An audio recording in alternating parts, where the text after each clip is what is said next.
Welcome back to the Last Row Podcast. This is the 2022 Last Row Movie Awards, starting in 2023. If you're looking for our website, thelastrowpodcast.com. Follow us on Twitter at The Last Row Pod, Instagram at The Last Row Pod. Check our Facebook page out.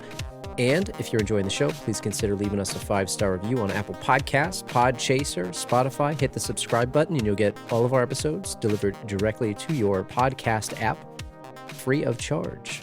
What's going on, Badway? You got really good at that. You know, it's pretty smooth. I don't know if anybody pays attention to that, but I appreciate it. Well, thank you. I forgot to mention YouTube, too. Check out our YouTube channel. Subscribe there as well. I think YouTube is another channel that we are trying to add our show to. Again, free of charge. Check us out. Thank you. It's good to be here, man. Yeah, it's good to be back for another award show. Second annual.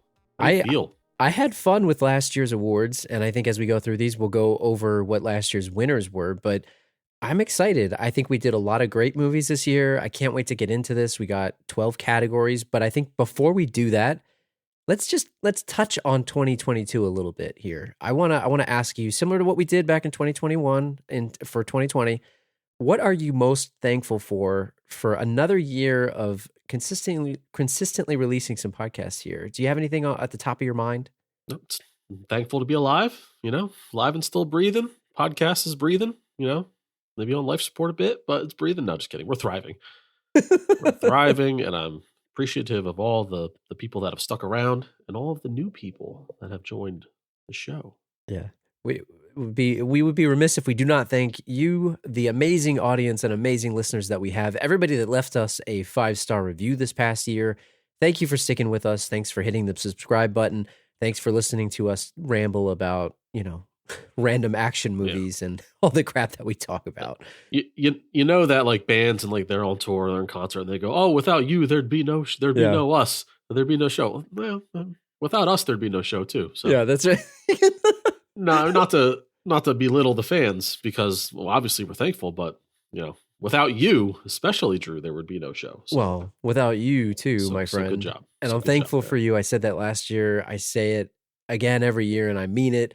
Without you, there would be no show. And I am happy to be here. I think we had a whole nother year of some really, really fun stuff. What about this past year? Was there a favorite episode that you did? I think we also asked this last year too. What was your favorite episode of 2022 that we did this past year? It's always hard because they're all gold, right? Like every single one. Every single one, right? Is the best one yet. So Best one yet. So yeah, two that stick out to me are one is Big. I just loved diving into the Josh Baskins character and the idea of a 13, 12-year-old boy going out into the business world, touching boobs and learning, fighting bigwigs, right? And racquetball court. Yeah. And also, I thought the Lost Boys episode was really fun just because it's just such a ridiculous premise. Had a great villain. Love the whole David aspect, the Michael. Great. Michael. Yeah. Just two ridiculous movies that we can really get away with barely talking about the plot of the movie. Those are the episodes that I like. I had a lot of fun with Predator Month too. I think that was one of my favorite things because we got a chance to do the first one and then the second one. And I think it was one of the first times that we had done sort of a movie and then the sequel within the same, 2-episode span. Yeah. And I loved the Big episode. That was just a lot of fun. I love Josh Baskin. I love Tom Hanks. I loved all those characters. And, kind of an underrated one for me also was our Heartbreak Kid one. I really had fun. That was a movie that I'm always looking forward to watching. And if you guys haven't listened to that, go check it out in the back catalog.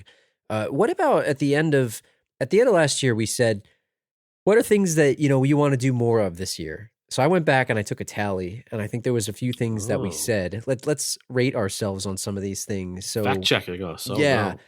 One of the things that you had suggested was more horror movies. Do you feel like we delivered on that, or you got what you wanted out of that? Yeah, we did Final Destination. We did Scream. We did Lost Boys. So it's 3. Usually we do 1 or 0 in a year. I like that. Yeah. I like that. I thought they were fun, and we've always said this on the show. These aren't movies that I'm going to go rush out to watch, but if somebody else asks me to watch it, I'll watch it. Yeah. So I probably wouldn't have watched Scream or Final Destination if we hadn't done it for this show, because I just wouldn't think to watch it, and I had a lot of fun with those too. Same with Lost Boys too. I thought that was a really fun one. Yeah, and I don't know, some people argue, is Predator a horror movie or not? You could argue it. Maybe 2 more than 1, but still. I think a stalker movie. Yeah, I think we should do more. I'm down with that. You had also said sexy thrillers. Do you feel like we did enough of those? No, I don't think we did any sexy thrillers in 2022. So We gotta add some more. I want to do Wild Things. We gotta get that movie on. That's a Wild great Things, one. Cruel Intentions. Is there any others that you could think of? Fatal Attraction is the other one. But I'm sure there's plenty more out there. We got to do them. We got to get back to 50 Shades style, sexy movies, sexy thrillers. We gotta get the romance back, and the thrilling romance, not the comedy romance. The other one that we had talked about, I think, since episode 1 of doing this was last year we said we wanted to do another Seagal movie, but Exit Wounds. That was one that we had talked about wanting to do, and I'm glad that we also did that one. But there's one that we did not do that you specifically asked for, and I want to ask you, are you sure you still want to do this one? Do you remember what it was? Yeah, it was Waterworld. And you asked me if I was sure, and I thought about it the whole year, and I've decided that yes, we need to do Waterworld. I think it's probably a good movie, and everyone's shitting on it for no good reason. In the year that we almost transitioned our show name to 100 or less because we want to do movies that are 100 minutes or less, this is like a 700-minute movie that we'll see, people. We'll see if Badway regrets his decision. I'm down to do it. I'm down to watch it. I don't think you are. I think you're going to veto it because you don't want to watch a movie that's 3 hours. If Zack Snyder did not direct it, don't sign me up. No, I've seen this movie. I like it. I'll watch it. I'll be down for it. So anyway, without further ado, let's get into the awards here. Do you want to describe the process for the people here? Because we did this last year, but if you're new to the show, this is probably your first time listening to this. Tell the people what this is about. Yeah, this is just awards based on the movies that we reviewed or broke down specifically in the year 2022. MTV Movie Awards style, not too serious, kind of have our own weird categories. And the process basically goes, we just sit on a Zoom and we go, okay, what should we do? What movies are... That's exactly what we did. Yeah, and that's what we did. Like 2 hours ago. Yeah, so we'll run down the nominees, do some honorable mentions, and then argue over who should be the winner, and ultimately come to a decision on who the winner is. We'll put out a people's. We mentioned we'll put out a people's listener choice poll here too. We have a Google Doc we'll put in, and we'll see what you guys think, and you get a chance to vote in, and we'll read out what the winners are at some point in the future here. But let's just go through these. I think there's 12 awards. Why don't you introduce the first one? Well, maybe we could trade off, and then we can go through it that way. All right, so number 1, the Letterboxd. Is it good? But did you like it? Movie awards. Too low. Too low. Basically, what is this one? So it basically boils down to a movie that was poorly reviewed, because we do a mix of poorly reviewed and classics that, we can't have Terminator in this category. So it's movies that are considered bad or poorly reviewed that were better than they were scored. So shall I run down the list, or should I? Okay, so last year's winner was Rockstar. Yes, way too low. Quintessential too low movie. So way too low. Yeah. Mark Wahlberg. That award's just sitting on his mantle. He's got that. That's probably more displayed than any award that he has, in my opinion. Actually, we should probably give it to Dominic West more than Mark Wahlberg. It's probably a Dominic West's mantle. Yes, it is. No, go for it. Read the nominees here. So the nominees are The Butterfly Effect with a 34% Rotten Tomato, The Heartbreak Kid with a 29%. Too low. Short Circuit 2, 38%. Way too low. Disrespectfully low. Son-in-Law, 21%. Surprisingly way too low. That is way low. I know we said it on the episode itself, but I'm still shocked. You know what movie? This is a movie that will shock you. The Rotten Tomatoes score. It shocked me. Let me tell you. When you see the score, it will rock you to your core. No, honorable mention goes to Terminator, Predator, Home Alone, and Big. Those are the 4 kind of big movies that were just too good for this category. We wanted to mention them. Too good. Too good. So what do you think? Opening thoughts? Man, these are some good ones here, because I feel like when I think about this kind of award, just like we talked about last year with Rockstar, I think about the kind of movie that when you tell somebody to watch this movie, they're like, really? Rockstar? Like, really? And then you can say, yeah, it's too low. It's too low. And then it's that kind of movie. So the first one that really stands out to me, and the one that is calling to me, is Short Circuit 2, because I feel like it's a much better movie. And people will be like, why the hell you want to watch that? But I also feel like Heartbreak Kid is an interesting one too. But my gut goes towards Short Circuit 2, because I feel like it's just too low. It's too low. Yeah, it's probably better than the first one, I feel. And people might flame me for that, or people might not even care, because what is Short Circuit? But all the Short Circuit fans out there. No, Heartbreak Kid is a legitimately great romantic comedy, but people might get turned off by Ben Stiller. Some people are not Ben Stiller fans, which True. surprises me, but he's a personality and he might not like his humor. So I can kind of get that to the side. Butterfly Effect is very dark and depressing, and I wouldn't recommend it to everyone. You have to know the person, right? But you're right. Short Circuit 2 is the kind of movie you could recommend to anyone. It's a family-friendly movie. Mm-hmm. Has a robot with a personality. Who's not going to like? Who's not going to like? I agree, because I was thinking Son-in-Law too, but similar to what you said about Ben Stiller, Pauly Shore's obviously a very polarizing actor. But could you believe how good of a job he did at legitimately acting in that movie? He was good. Right? He was really good. And you were right about the honorable mentions. Those movies are just too good. Mm-hmm. But I kind of want to give it to Short Circuit 2 here. I don't know if you disagree. My second one would be Heartbreak Kid, but I agree with what you said about Ben Stiller. I feel like the polarizing nature of him as an actor, whereas Short Circuit 2 has more for everybody. That would be my vote. I don't know what yours is. I think we're in agreement. I think it's Short Circuit 2, and I know people are like, "Oh, you're crazy, Short Circuit 2." No, go ahead and watch it. It's a legitimately great family movie. Just, maybe I'm biased. Johnny Five's my favorite robot of all time, so maybe I'm biased. And we were interacting with a guy on Instagram that has like a replica Johnny Five. Like, I'll put a link in the show notes, but man, that guy did an amazing job with recreating Johnny Five as a robot. It actually works. It's incredible. So once again, surprisingly good. Go see it. Short Circuit 2. It's better than you think. Is it good? Yes. Did you like it? But did you like it? Hell yes. Is it too low? Hell yeah. Hell yes. So, all right. So Short Circuit 2 is the winner of that. I definitely would agree with that on there. Okay, so number 2. The second award is the Leave It in the Past, Too High, Bad Nostalgia Award. So this is the kind of one where I think last year we had Three Ninjas. I believe we had a couple of these that were nominated, but Three Ninjas was the one that won. And I think we went into these thinking, oh, Three Ninjas is a great movie. Like, oh, I can't wait to watch it again. Sure. And then when you watch it, you think, too high.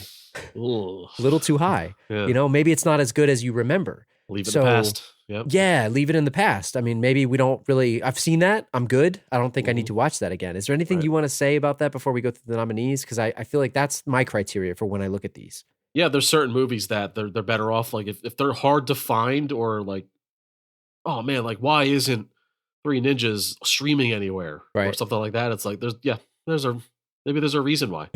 The only exception is Sidekicks. Sidekicks. There's one that might fit this bill. Maybe we didn't watch it, but I want to. It's like Super Mario Brothers. Like, that's one where I really want to watch it. Yeah, but it's probably because it's left in the past. It's too high. Maybe it's some bad nostalgia. But anyway, so all right. So nominees for this one: Mighty Morphin Power Rangers the movie. Number 2, Invincible. Number 3, Johnny Mnemonic. And number 4, this is a controversial one here, Badway. This is controversial. You got to fill out the ballot. You have to. Batman Returns. That's going to piss a lot of people off, but it's on the list for a reason. And do you want to tell what are your thoughts? Like, what calls to you? So I think Batman Returns is on the list only because people just remember it with such high regard, because it's the last Burton movie. It's Michael Keaton. It's like, oh man, those are the glory days of Batman, right?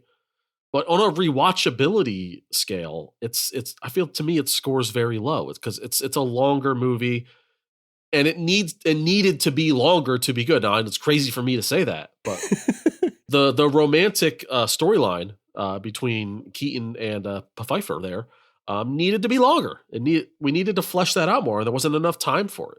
Yeah, and I just feel that it chugged along a little too slowly. I don't know. It's a good movie. It's a great film. It's not as good as you remember. I remember that. And that's the definition of the article. When we did that, I feel like we said what we said, and then I went back and thought about it a lot, and I was like, were we too harsh on this movie? And I would say, no, it's a great film, and it's a great movie.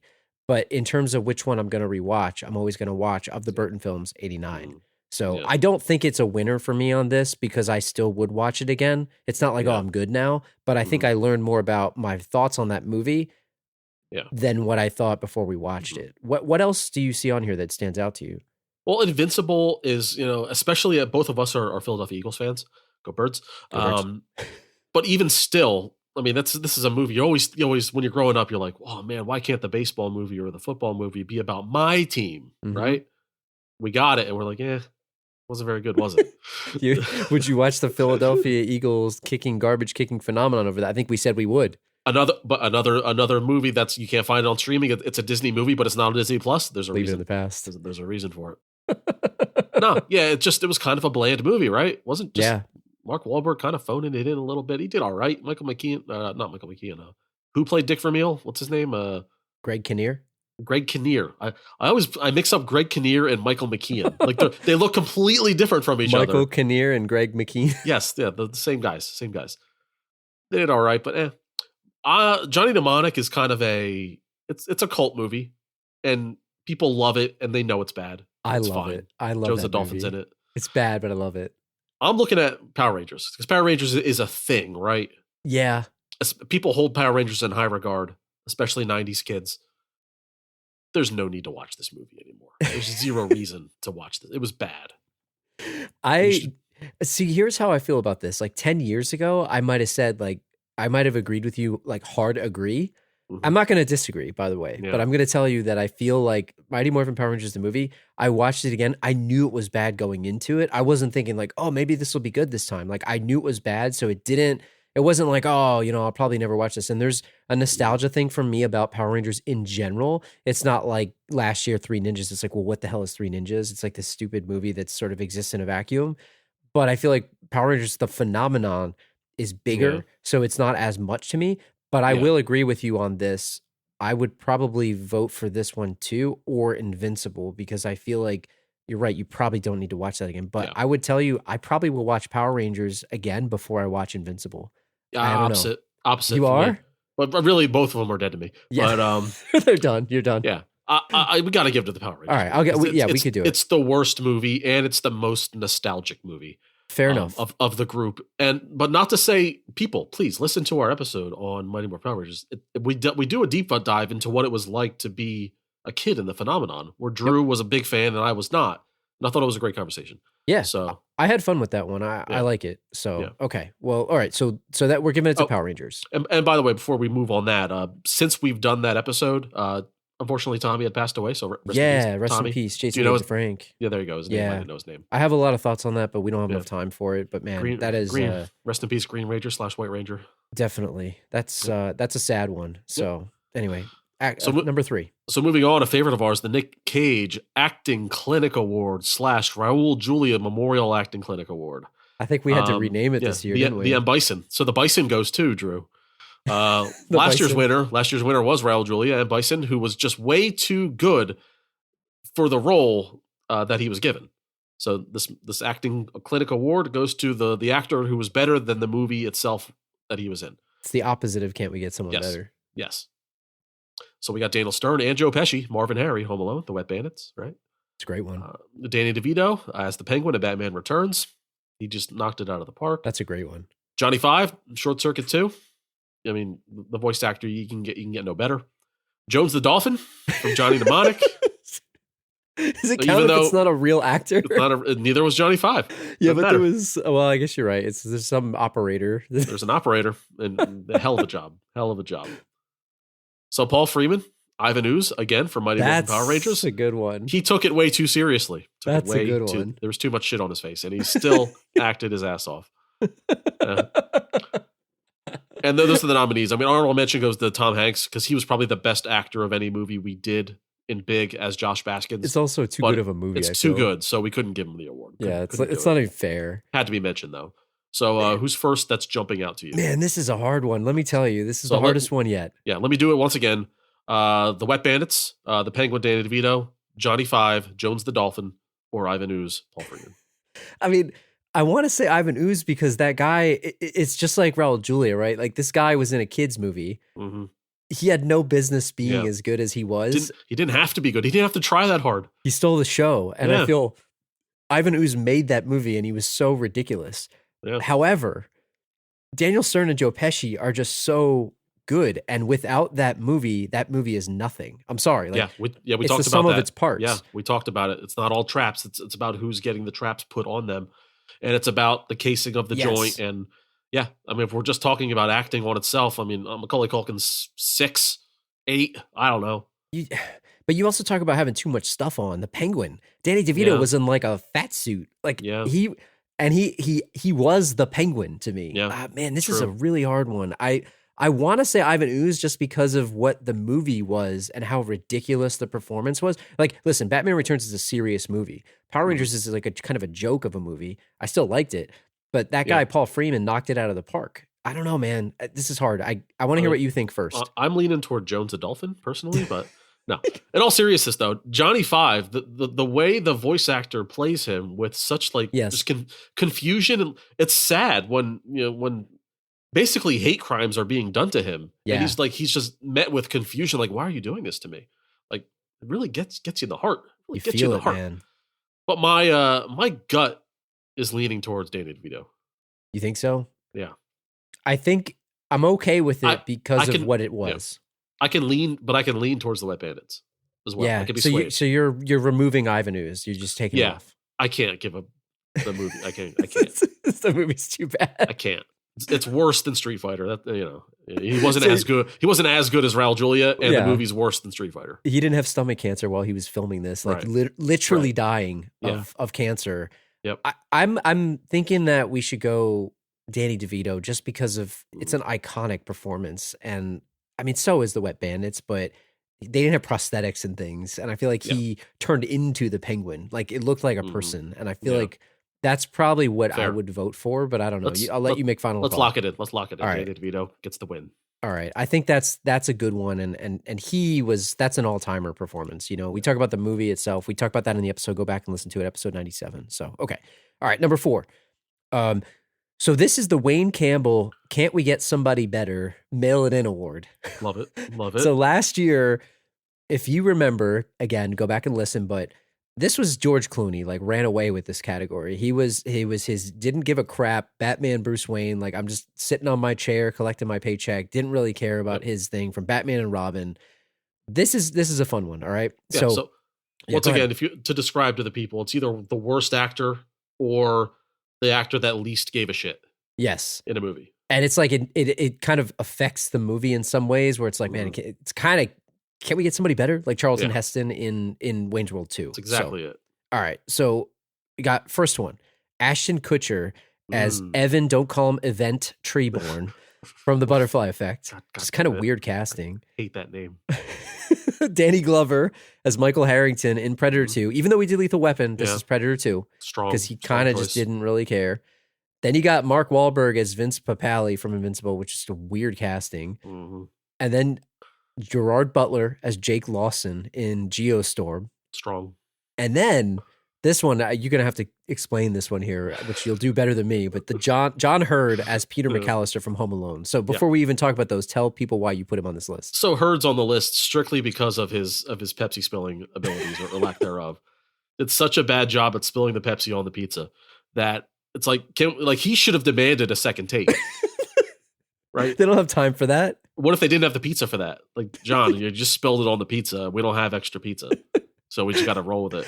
And he knows he did a bad job. What if it ate him up to the day he died? Yeah, he's thought about it every day. Like, God damn, I wish I had another chance. He can't watch Home Alone. He couldn't watch Home Alone anymore because he knew that he screwed up that spill job. I just need another shot. I need another shot at this. You talk about breaking immersion in a movie. Yeah. Like, that took me out of the movie. And I know it's like, this is the kind of stuff that we talk about in the Last Word podcast. When they say, what's your podcast about? We talk about spilling Pepsi on a pizza and the acting job of that. So who are you gravitating towards in this? This is a tough one because they all deserve it, right? I mean, John Hurt's kind of a joke, but like the rest of them, they all deserve it. Ashton Kutcher's trying. So I feel like I can't give it to him. You can't do it. Yeah. There's one that speaks to me, but I want to see if you get it. I'm leaning Gerard Butler. Yeah. Yeah. He just walked into the room, was like, what are we doing? Geostorm? All right. Dutch boy? Yeah, I built that. Sure. Okay, yeah. Yeah, okay. His accent threw me off in that. Yeah. They should have just let him have his regular, normal speaking voice. I don't know why he insisted the American accent. Mm-hmm. Now, it's funny because Gerard Butler, I have known nothing about Gerard Butler's personality or his views on politics or current events or all that. But to me, Gerard Butler seems like the kind of guy that is like anti-global warming. Like he doesn't believe it so? doesn't believe it exists. So it's like he said he'd do the movie, then he read the script. He's like, what? What kind of leftist propaganda bullshit is this? Even though he's not even, an American, but don't sue us, please. Neither here nor there. Don't sue us. Yeah. Where's Gerard Butler from? What is he like? I think he's Irish. I think he's Scottish. I believe, but I could be wrong. This is how bad we are on this. I kind of like Butler. What do you think? That's who I want to go with. But I'll tell you, my honorable mention or second place silver trophy award goes to Mark Wahlberg in Invincible. And I don't think he's like bad, but it's Mark Wahlberg as Vince Papale, and like it's just a weird casting for me. Like I don't know. Here's my defense of and I don't know if we touched on this on the Invincible episode or not. Maybe Mark Wahlberg is like just going method here, and like he studied Vince Papale, met him, and all that. And what if Papale is just a boring dude, and he played the role so monotone that it was like, oh, like Mark Wahlberg's not really trying. He's just kind of like saying his lines, without any kind of emotion. But what if he's just doing Papale? Yeah, he was fine. Like I think Gerard Butler was just worse. So I feel like I won't fight it, but I agree with you. Maybe that's what it was. And to your point, Kutcher tried, but it's just like a weird casting. And Danny Glover's kind of a joke too, because I liked him in that. Like it's just a weird miscast. Like they played him as, Roger Murtaugh in Predator movie, and it was just like kind of weird. So, and I've been on record on this podcast multiple times as asking, is Danny Glover, he's not that good, is he? No. I feel like he's a little overrated. He's good in some dramatic roles, but it's funny that his most popular character is Murtaugh when I don't see him as an action star. I feel like we got to go with Gerard Butler. And look, it's nothing against him, but in this movie, in this performance, can't we just get somebody better? It's a bad movie. It's an enjoyably bad movie, and he makes it worse by being in it. Like imagine if Tom Cruise was in that movie. Don't you think it would instantly be better? Sure.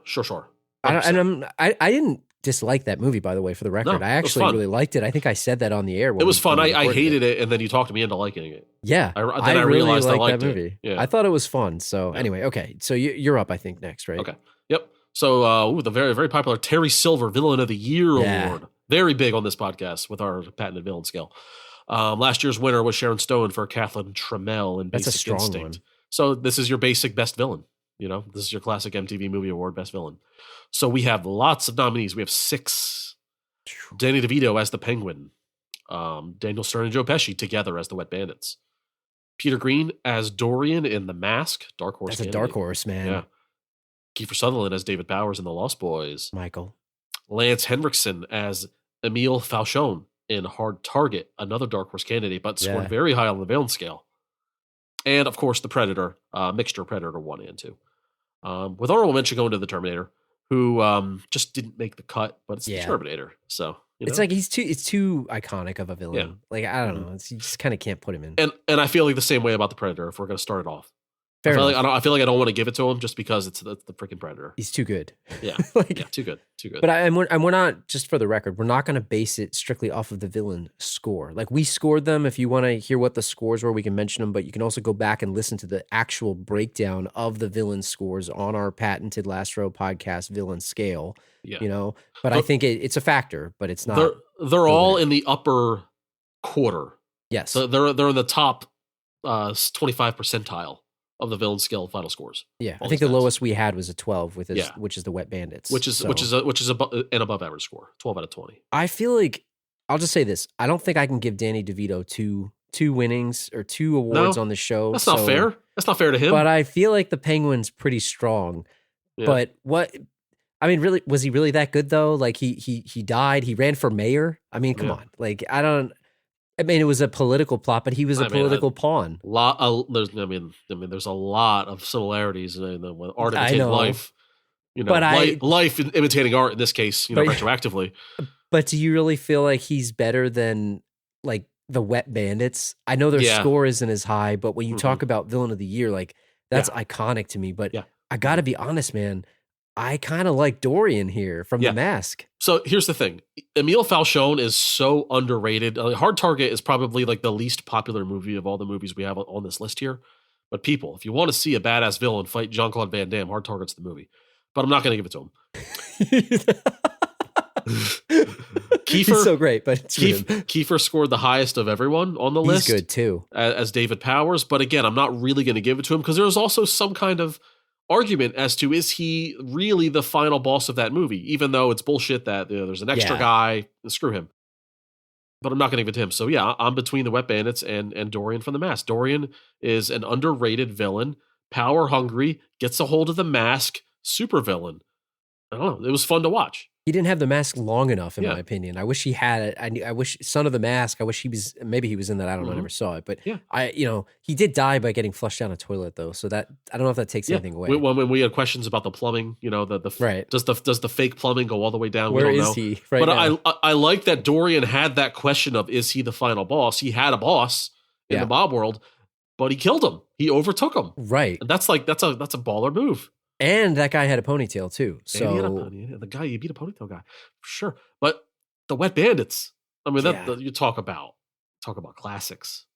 I feel like they got to get it. I don't know. But what do you say about the Penguin though? So you taking him off the list too? Because I feel like I would vote for the Wet Bandits if I had to pick one. You had a gun to my head. Obviously, Predator is too good in my opinion. I agree with him. It's too iconic. Yeah, I mean, and then they're going after an 8-year-old, so it's like they get bonus points for trying to go after a kid, right?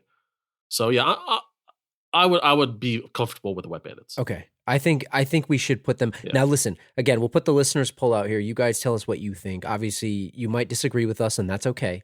But I feel like the Wet Bandits are so iconic that I was going to pick a bone with you. Yeah. So I think I'm comfortable doing that. Catherine Trammell was a really strong villain from last year, but how are you not going to give it to the Wet Bandits? Stone Cold bitch. So, okay.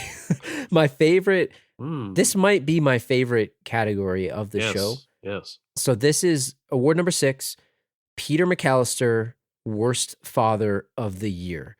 Famously, last year, Roger's dad leaving his kid in the literal dust with a motorcycle in his face, telling him the worst possible team that you could ever imagine winning a pennant. When they win, that's when I'll come back and be your dad. Damn, like it's cold-blooded. That is like the worst possible father you could ever imagine. So, and not to harp on it on Roger's dad, but we considered changing the name of the award to the Roger's Dad Worst Father of the Year award. Just imagine, most had deadbeat dads in movies. At least like there's a single mom involved. Right. He's a deadbeat dad who's leaving his kid to be in foster care. Yes. He can't be bothered. He can't be bothered. Is that even legally okay? Like, I mean, I guess it is, but man, he's unfit. It's pretty bad. And but go on. The fact that he picked the worst team, I know we don't have to go into it. Go back and listen to our debate from last year. Check out the Angels in the Outfield episode. Again, it's on our catalog, but let's go through the nominees. This might be unfair, but we'll just have to go through this. Well, the first nominee is the name of the person who the award is named after, literally. The man himself. Peter McAllister, played by John Hurd from Home Alone. I don't know. Maybe he wins his own award here. We'll see. Then you got Paul Rubens, who plays the Penguin's father, who similarly throws his kid down a sewer, basically, from Batman Returns. Yes. Who's also rich. You got Neil Prescott, played by Lawrence Hecht. I don't know if I'm pronouncing that right. Sidney's dad from Scream. Walter Warner, played by Lane Smith and Son-in-Law. And then you got, again, Gerard Butler, Jake Lawson from Geostorm. What is this award calling you? What I like about the nominees is they're all different types of bad dads. Yes. So should we go through it real quick? Yeah. So Peter McAllister left his 8-year-old son at home alone, going on vacation. Could be worse. That's something. He also is bad at spilling Pepsi. One would argue it's almost his fault that the commotion got out of control, the fight that lost the plane ticket that got Kevin left home. They thought it was the milk, but it was really the Pepsi. Yeah. Paul Rubens, as Penguin's father, bit part, left his newborn to be raised by the sewers. Yeah. Neil Prescott, Sidney's dad, on the anniversary of his wife, his daughter's mother's anniversary death, he's going on a business trip, Drew. Got to get your mind off of it, He's leaving his daughter alone during the 1-year anniversary of her mother dying. While there was murders happening, that's too, bad. Wasn't it? That's bad dad. That's bad dad. It's pretty bad. And there was just a murder going on. There's a guy on a loose. Yeah. He had to get out of there. He didn't want to die. Walter Warner, Lane Smith and Son-in-Law is your classic bumbling, stumbling, fumbling just bad father, but not really evil. Just kind of like, you can't date my daughter, bad guy. I would argue he's not a bad father, but that's a whole nother debate for a different day. Are you saying that like you may become? No, I don't endorse Walter his Warner methods, one day, but I think maybe? he cared. I mean, he didn't take her out of school. He let her go to school. Would you ever in your daughter's life forbidden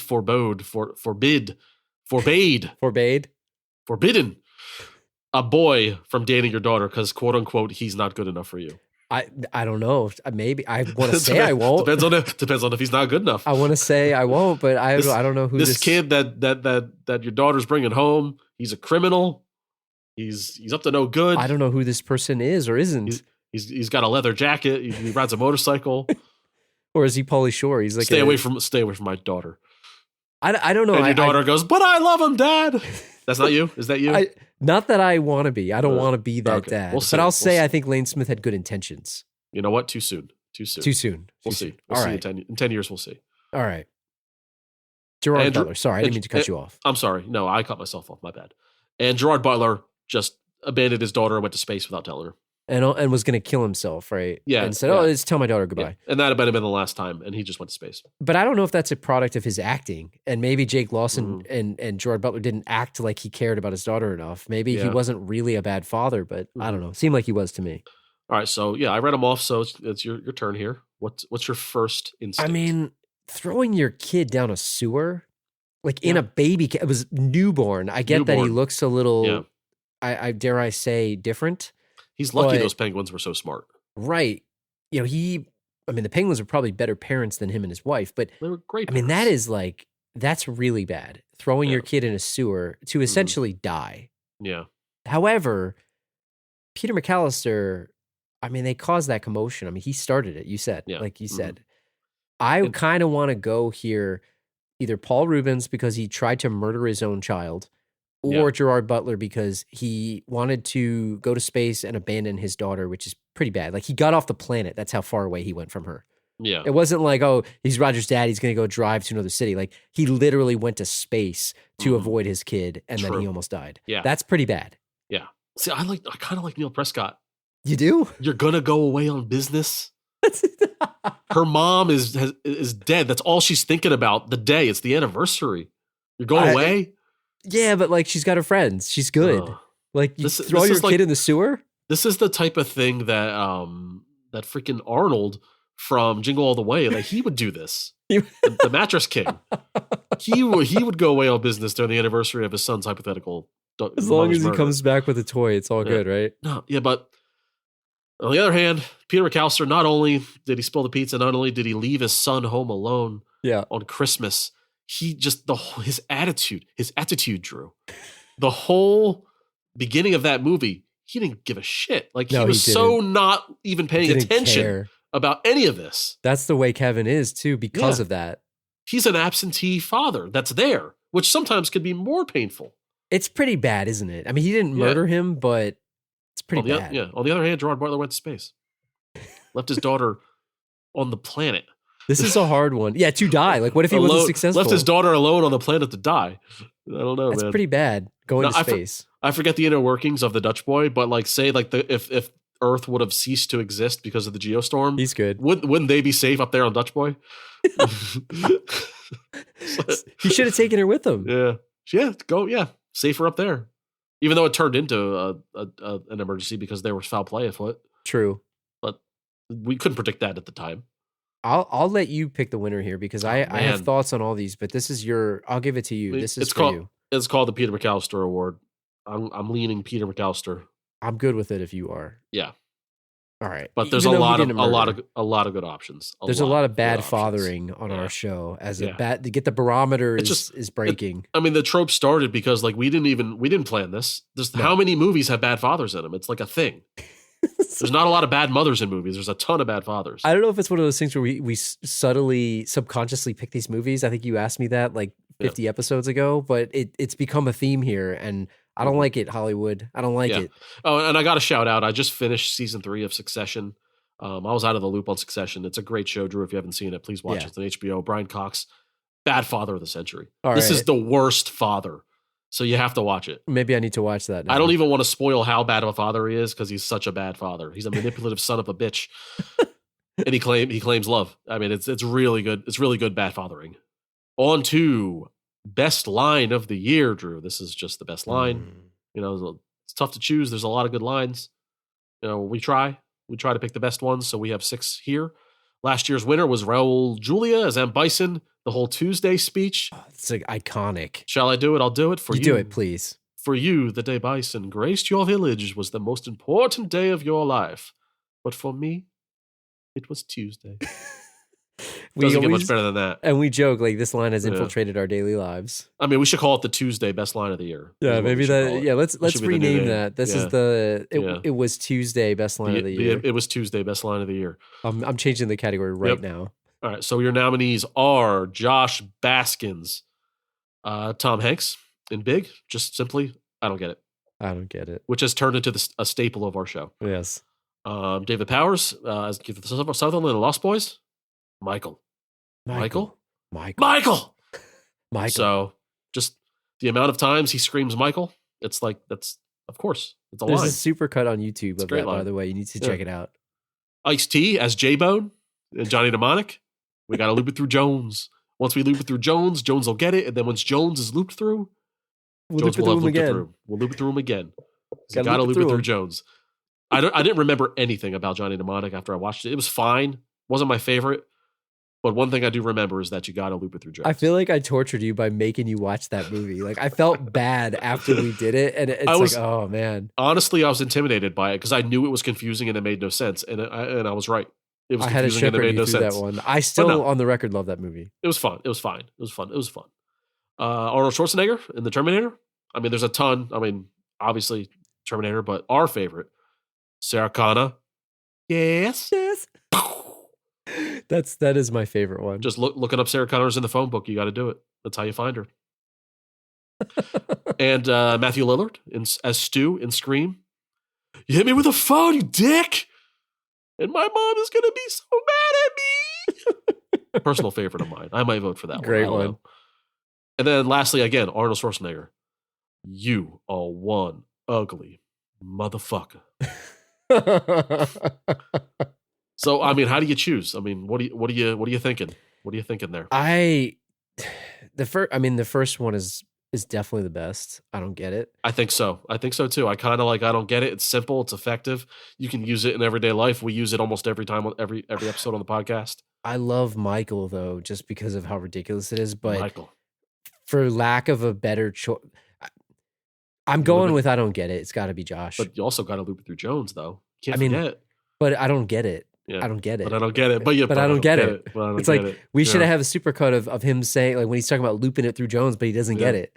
And I feel like Keanu Reeves didn't get it. Like I feel like that is the best one. The meek hand raise, I don't get it. They're all good. They're all good, and there's so many, right? Like we did a lot of action movies this year, and there's tons of one-liners. But I feel like for my choice, it's got to be I don't get it by Tom Hanks. And the Stu one gets bonus points because it was ad-libbed by Matthew Lillard. Right, it's not in the script. I love that. But yeah, it's I don't get it because we use it too much. I think it's hard to get better than that, in my opinion. So, all right. Okay, cool. So then let's see. Let's number 8. Man, this is a good one. So we are up to the 50 Shades of Grey Worst On-Screen Chemistry Award. Now, last year we had a runaway winner here. This was Val Kilmer and Nicole Kidman as Bruce Wayne, Batman, and Chase Meridian in Batman Forever. And that was just what an awkward pair of actors and actresses here. But this year we got some good nominees. So I'll start this year with Jake Taylor and Renee Russo from Major League. That's just a weird couple. Mm-hmm. Then you guys have actually like terrible off-screen chemistry between Vince Vaughn and Reese Witherspoon for Four Christmases. We just did that one a couple episodes ago. Basically a married couple. Yep. Yeah. Then you got Nev Campbell and Skeet Ulrich. Skeet. As Sydney and I forgot his name already. Here we are. Scream. Billy Loomis. Right. Yeah. How do I forget that? Mm-hmm. And then you got Tom Hanks and Elizabeth Perkins from Big. Yeah. Now, I don't know if that's bad chemistry or just great acting, but that's a tough one. Which one are you gravitating towards? Because these are tough. I think Tom Hanks and Elizabeth Perkins is just good acting. It's good acting, right? He doesn't know what a boob is, so he's. Yeah. I'm tempted to go with Jake Taylor and Renee Russo. Yeah, me too. Because they just flat out I don't see it. It's just weird. Yeah, forget about their character stories or how they act. Just look at them, the two together. I just don't see it. I feel like, there's not a ton of debate on this one because I feel like they just didn't work well together. Mm-hmm. I think the second place one to me is Vince Vaughn and Reese Witherspoon because I also felt like they were just not a good match. Yeah. But I felt like the jokes had kept it enough. Right. But I would say Jake Taylor and Rene Russo, but it's a close one for me. I think Vince Vaughn and Reese Witherspoon is a real close second in my opinion. But are we giving it to Jake Taylor and Rene Russo? Yep. I think Major League's the runaway winner here. Should I say Tom Berenger and Rene Russo? Why am I saying Jake Taylor and Rene Russo? I put the actress name and then the character name. Yeah, and Tom and Berenger Campbell, and Rene Russo. I mean, Nev Campbell and Skeet Ulrich, they kind of like their personalities didn't really mix. But on the other hand, it's high school, and two hot people just being together makes sense. It's in the 90s too. It's in the like, 90s, yeah. It's just instantly nobody had chemistry in that movie. In real life, like that could be a high school couple, even though their personalities don't really mix. Right. I agree with that. Yeah.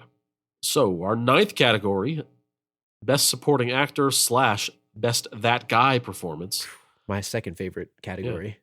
Yeah. Last year's winner was Bill Paxton as Simon in True Lies, which is just a masterclass. He's got a little dick. Of that guy. Yeah. It's Bill Paxton. Bill Paxton is that guy. So, or is he still alive? Did he die? He died right? too. Yeah. R.I.P. Right? man. Yeah, it was such a beast, man. Man, we're losing him. This is bad here. Yeah, we're losing them all. Michael McKean as Fred Ritter in Short Circuit 2. Strong. Another strong that guy. Just in any movie he's in. Arnold Vosloo as Peek Van Cleef in Hard Target. Maybe the best sub-boss that we've seen on the Last Row podcast. Maybe we'll see. Alan Covert as Sammy on The Wedding Singer. Just a great best friend.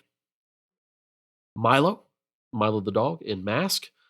Which that's a dark man's horse best there. friend. Man's best friend, dark horse. But seriously, I mean, he was there for anything. He was great. That Jim Carrey needed. And Carlos Mencia as Tito. Screw off, Drew. Tito. I feel like this category was like invented for a character like Tito. I feel like it's just a really wacky, good one. A wacky that no reason for it to be good, but it works kind of thing. Yeah. And nobody likes Carlos Mencia, but he was great in that. And he was great in that. Arnold Invention goes to Uncle Duvet by Wilford Brimley in Hard Target. Great, just a great sidekick. Man, he was great. Couldn't make the cut. So man. I don't know. What do you think there? I'll tell you a couple thoughts that I have. This is heavy hitters here. But this category was created for a guy like Carlos Mencia and an actor like that. Like Michael McKean is almost too good. You could argue that he's a supporting actor, but it's not really a that guy performance. Like when you think about last year, Bill Paxton playing Simon, it's this like crazy, ridiculous character that's not really the main person in the movie, but sort of is great. And that's why I also like Sammy from The Wedding Singer too. Peek Van Cleef, hands down, is like super, super solid, and he was amazing. And I actually wish that he was the main villain. But I got to tell you, man, I'm kind of going towards Tito. Okay. See, I was about to disagree with you about Michael McKean until you said what I was thinking there. So, yes, he's too big of a character, I feel, to win this award in that movie. But he is he is just like Bill Paxton. He's a that guy. He is a that guy. But yeah, he's he's almost the main character, alongside Fisher Stevens and of course Johnny Five. Carlos Mencia is Simon-esque. Screen time, memorable scene stealing. I guess scene stealer is what you would call it. Yeah, especially when he, remember the tight ones and all that. Yeah. Like the scene with him in the VHS tape, like that is a Bill Paxton-esque Simon scene. Yeah. I'm with you. I'm okay with giving it to Carlos Mencia. First award he's ever won. So good for him. And I'm not going to take anything away from Milo. Obviously, Milo's amazing. It's just a dog, but I feel like this category is created for a character like Mencia and Sammy too. Like I think he's great too. Let me ask you: was Carlos Mencia the first celebrity to get canceled? He might have been because he got canceled for joke stealing, and like he disappeared. Yeah, never to be seen again. But I think he's doesn't he have some sitcom that he's on or something, isn't he? But is he? Yeah, I think so. I mean, he was very popular, and then you're right, he went away. But he's on like I think he's more of an actor now than a comedian. At least whatever one I've seen. I don't know. This is the first time I've heard his name since who knows when. So I don't know. Tito. But yeah, all right. Yeah, deserved to win. All right. I mean, it's a tough one. I definitely want to know what you guys think. Let us know. thelastwordpodcast@gmail.com. Plug there. Yep. All right, number 10. So this is the Chet Stedman squeaky clean, washed up award. Also, I guess we got to call this, as we said last year, the Mel Clark Memorial Award. Yeah, rest in peace, Mel Clark. He was so washed up that he died. He died. That's how washed up he was. He was so washed that he died. R.I.P. Mel Clark. Angel in the outfield himself. So who's too old for this shit, or who was too old for this shit last year? Yeah, like, so we got a couple good ones here. So we got Lieutenant Murtaugh, played by Danny Glover in Lethal Weapon. Mm-hmm. You got Jake Taylor, another very much a Chet Stedman / Mel Clark. Tom Berenger might have an unfair advantage here. Major League. These baseball movies. Then you got Event Reborn, Evan Treborn, Ashton Kutcher, who the final form of him. The final form of him. Which is, if you know, you know. Quadriplegic. And then you did this one. You got Steven Seagal as Orrin Boyd in Exit Wounds, and last year's winner was Mel Clark, right? So we already said that. Yep. What are you thinking here? Yeah, the reason why I put Steven Seagal in was not because of the character so much. Orrin Boyd was washed up because he was pretty badass in that movie, but because that was Steven Seagal's last good movie. It was over. His career finished the second they wrapped on that movie. He kept making movies, but his career was over. His career was over. He went direct to DVD, direct to on demand, to the point he was pretty fat in this movie, but they hit it well. Yeah. He just let himself go. He was also bald too. After but this, he had the hairpiece, right? We had a whole story about that. The spray, whatever the hell he had.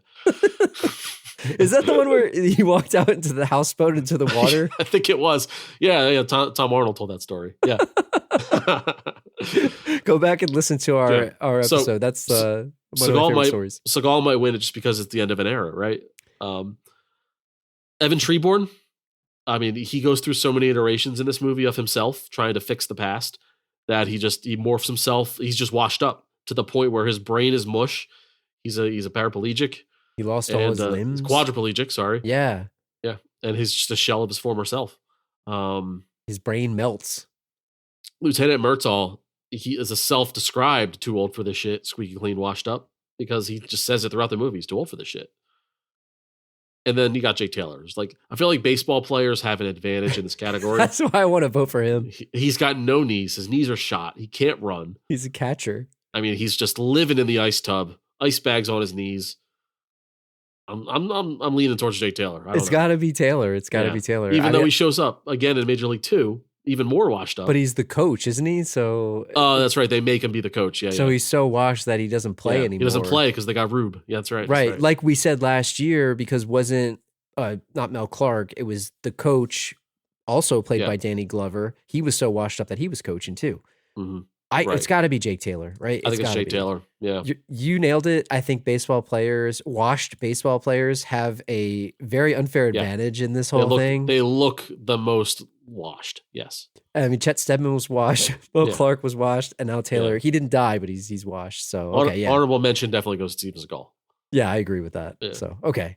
Penultimate category, movie meltdown, best on-screen meltdown. This is just, characters throwing tantrums. Best tantrum.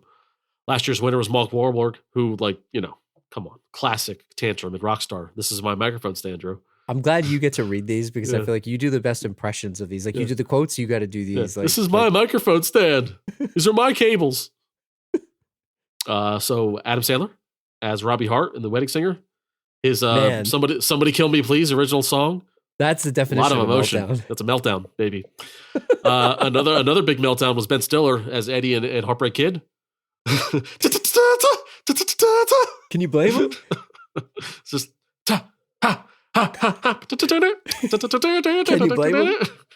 I'm sorry, I'm annoying everyone. Mel Gibson as Riggs in Lethal Weapon when he tries to talk the building jumper into jumping. Come on, let's jump. Let's do it. Come on. Yeah. He's ready to die. He has a death wish. John Hurd as Paul in Big, The Return of John Hurd, once again. On the racquetball court. Just going ballistic on poor Josh Baskins about the rules of racquetball. This is the hardest one yet. Yeah. And returning Mark Wahlberg as Vince Vitale when he punches holes and kicks holes in his house after his wife left him. Again, can you blame him? She left the door open. She left the door open.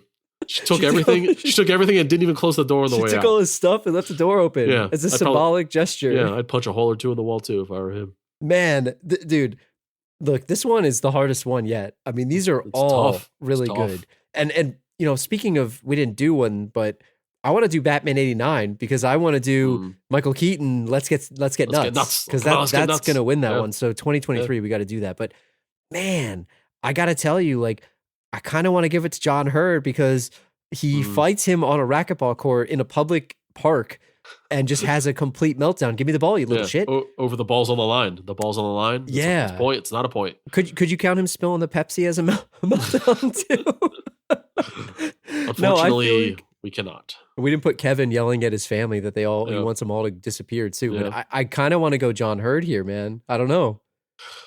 Oh man, I like Ben Stiller. It's a good one. I mean, he throws an adult temper tantrum on. It's a good one on that mariachi band. But I can't blame him. I can't blame him. Robbie Hart is great, but it's depressing, and like you don't blame him. I don't know. Breaking the house. I'm fine too. I'm fine with her. Oh yeah, and I mean, really, a violent temper tantrum. I mean, that's a meltdown. Definition of. It's a tough one. This might be the hardest decision here we got, Drew. I really want to know what people think on this one when we put the vote out. I want to see how this goes. I'm leaning towards Ben Stiller. I'd go with it. I'm okay if you want to go with John Hurd. I can go with it. I'm leaning Ben Stiller. Let's go Ben Stiller because you convinced me with the mariachi band because that is like because he had so much pressure in that movie and it was building. Yeah, self-imposed. That's an all-timer there. I feel that's really good. Yeah. The final category, as you said here, Steven Seagal Best Action Sequence. Now, look, this is kind of tough because we did so many action movies this year. This is a really tough one. We are no doubt going to miss some here, so sorry in advance, but not sorry. Let's go through some of these. So you got Short Circuit 2 when Johnny Five just gets pissed off, right? At the end of the movie, he goes on a rampage. And it's straight up rampage, which is amazing. And can I say I Need a Hero as the soundtrack backdrop to him? It's just the scene gets me. Where's the Goosebump Award? We didn't get that one where we get the Goosebumps. Then you got Exit Wounds, the final fight. And what's awesome about this is you got the dueling thing with double fight, DMX and the shotgun. That's like one of the most iconic scenes there. Yep. And then you got Steven Seagal and Michael Jai White with the sword fight, which is like ridiculous. Yeah, great duel fight. And then you got Home Alone, which is the traps. I mean, it's less action, but more sort of action comedy, I guess. But that's iconic. You got to mention it. This was a hard one, but we went with Hard Target and we went with the warehouse final fight because that's just ridiculous. Which reminds me a lot of the Sidekicks warehouse fight that we talked about. Go check out our Sidekicks episode. And then you got Geostorm, which was a tough one. It was a toss-up between the ice freezing and then the gas line explosion and the guy causing all the mayhem by not switching lanes in his smart car. Him and his max speed, 55 mile an hour smart car, just killing everyone behind him. Everybody killed because he just couldn't get out of the way. You don't dog it in the left lane, people. Here, best get villain. out of the way. That guy was best villain, really. We got some honorable mentions. We talked about Hard Target. That movie is just it's John Woo, right? So it's just an action clinic there. But the one of the highway standoff and Van Damme on the motorcycle standing there, it's our cover art for the episode. It's such a good one. Could only pick one, and we went with a more fleshed out warehouse fight scene. And then you got Lethal Weapon, and these are honorable mentions, by the way. So you got Lethal Weapon, Front Yard Brawl, Heartbreak Kid, the love scene, which is pretty action packed there. He gets his ass kicked, and then the raid in the beginning of the Predator movie. But anyway, so what are you thinking here? Because this is a tough one, man. This is a real tough one. So yeah, I mean, you left out that this is the Steven Seagal Best Action Sequence. Oh and he won last year. So that's right. The namesake lives on, and he's got another entry. He's got another entry right here. I forgot that. How could I forget the bar fight from Out for Justice, which was iconic? Yeah, the sound design guy should have won an Oscar for the of the pull cue of the cue ball. No, but I mean, I first look at the DMX, the shotgun strap, move. Yeah, I can't even describe it. It's so badass. And the night and the sword fight. I mean, that might be best fight, but is it best action sequence? No. I don't know. I mean, I love Johnny Five, but really that's kind of a sentimental pick. I don't think it deserves the winner. I mean, the traps are always up there as a possibility. I don't know. Call me crazy. I kind of like the Geostorm car chase. I kind of like the car chase a little bit. It's The great, gas but line. you glossed over Hard Target. I mean, doesn't Uncle Duvet have like a bow Yeah. and arrow? Mm-hmm. The thing is that probably should win. It's the most It should extended. win. It's extended and it's not slow paced. It's extended and that we could have done more of it. It's so right? good. It's Yeah. so good. But I get your love for the gas line explosion. I mean, that guy is just get out of the left lane. Yeah. But it's fair if you want to give it to Hard Target. Sentimental picks, Short Circuit and Home Alone, but they're no John Woo, I would give the gas line explosion second place, but I feel like Hard Target warehouse fight is just so good. It's like it's up there with the bar fight when you think about it. It's just hard. We do so many action movies, and like we could have had 20 nominees. Yeah, I mean we had Predator 1 and 2. Yeah. We didn't even do that. I mean there was so many that were great that I feel like we got to give it to Hard Target. Yeah, I mean we have Hard Target, we have John Woo, we have Jean-Claude Van Damme, and we have Falchon as a top tier villain and a great sub boss. It all came together with a great scene. So you got to give it credit, I guess. I think second place to me is definitely that exit wounds, the sword fight. I mean, come on, you talk about Terry Silver, and that's the callback to last year's Cobra Kai season. That was pretty awesome too. And people don't sleep on exit wounds in your Steven Seagal library because it really is a great movie. DMX is a great actor as well. Lost him too soon. R.I.P. man. And I wish he would have done more acting because in his short acting career he was really good. So yeah, I would definitely check that movie out if you missed it. So that's the last one. Should we recap them? Do you want to just trade off? I'll start with the first one. So let's go back to the beginning. We'll kind of give everybody a list of who won. And then again, like I mentioned, we'll put the poll out. You guys can vote for what you want. We'll read it in a future episode. So I'll start with the first one. So we had the Letterboxd Is It Good, But Did You Like It award. Too low. And Short Circuit 2 won that one. Yep. Leave It in the Past award. Too high. Bad nostalgia. Winner goes to Mighty Morphin Power Rangers, the movie. Can't argue that. And then you got the Nicolas Cage, now named the Raul Julia Memorial Acting Clinic Award. Danny DeVito, the Penguin from Batman Returns, won that one at award number 3. The Wayne Campbell, Can't We Get Someone Better Than This? Mail It In Award. A winner goes to Gerard Butler as Jake Lawson in Geostorm. And then you got the Terry Silver Villain of the Year Award. Daniel Stern, Joe Pesci, The Wet Bandits from Home Alone. Win that one. Kind of a sweep there, but it's a tough one. The Runaway. And the obvious Peter McAllister Worst Father of the Year Award goes to Peter McAllister. It's not fair. What could you say? It's not fair. Yeah. And then the newly named It Was Tuesday Best Line of the Year Award. Josh Baskins. It's already better. Josh Baskin, Tom Hanks, and Big. I don't get it.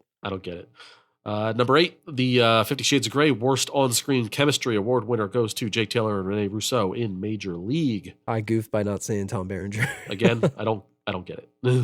Yeah. Number 9, the Best Supporting Actor, Best That Guy Performance. We're going to Tito, Carlos Mencia. Screw off, I'm joking, man. By the way, Carlos Mencia, his claim to fame in his stand-up was making fun of mentally challenged people. Oh so man, you can't all the more reason that he's canceled. You can't. I'm not even going to imitate his. Yeah, you can't do that. Yeah, so that just he's done. He's not on another show. I question that. Chet Stedman Squeaky Clean Washed Up Award. The Mel Clark Memorial goes to Tom Berenger as Jake Taylor in Major League. Got 2 awards. 2 awards for Tommy. You got to add it to his mantle, like you said. Yeah. Best on-screen movie meltdown, the Movie Meltdown Award. Ben Stiller as Eddie from Heartbreak Kid, the mariachi reaction, which again I can't agree. Cannot disagree with that. Yep. And finally, the Steven Seagal Best Action Sequence Award goes to Jean-Claude Van Damme and company in Hard Target, the final warehouse fight. Man, that was a good one. You're right. I was thinking about award 11. John Hurd would have had 2 awards too here. Another RIP, by the way. Man, we got just losing them all. Yep. So that was fun, man. That was really fun. That was pretty much our year in review. So thanks to everybody for hanging in there with us, and to all our new listeners. Hope you enjoyed that little trip down memory lane. If you missed any of these episodes, go back. They're in there. They're in the archives. Go for it. And this was a good time. Before we get out of here, I want to ask you one other question. I asked you this last year. Let's ask you again. What are you looking for the most? I know we're already a month into 2023. What are you most looking forward to 2023 for the pod? And what maybe is a movie that you haven't done, not Waterworld, name something else that maybe you want to do this year. What are you thinking? Well, yeah, there's 2 things that stand out to me. One is video content. I think we're going to try to do that this year. 2, I had this little idea I ran it by a while back, and I think something we can do is host choice. So maybe I make you watch a movie you don't necessarily feel like watching or wouldn't normally watch, and then you do one to me, kind of like, and get perspectives on, kind of our different tastes in movies.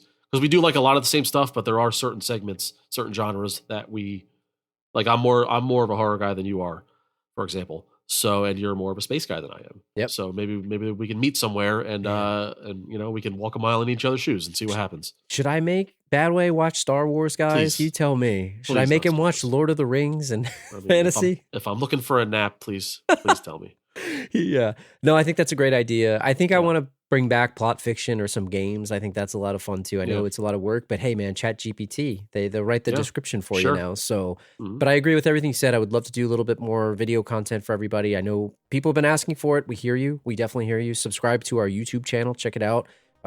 Search for us on YouTube. We put some links in the website too. Check it out. Definitely subscribe there. We'll be doing some more video stuff, but definitely agree with you. And I think we should do Waterworld. I definitely agree with that. So anyway, if you guys have any suggestions for us, definitely let us know. thelastropodcast@gmail.com. Leave an episode comment on this episode's page.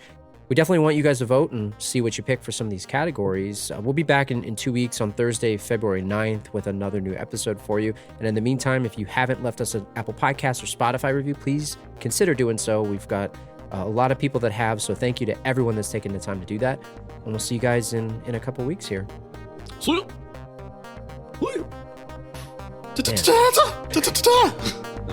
That love scene is...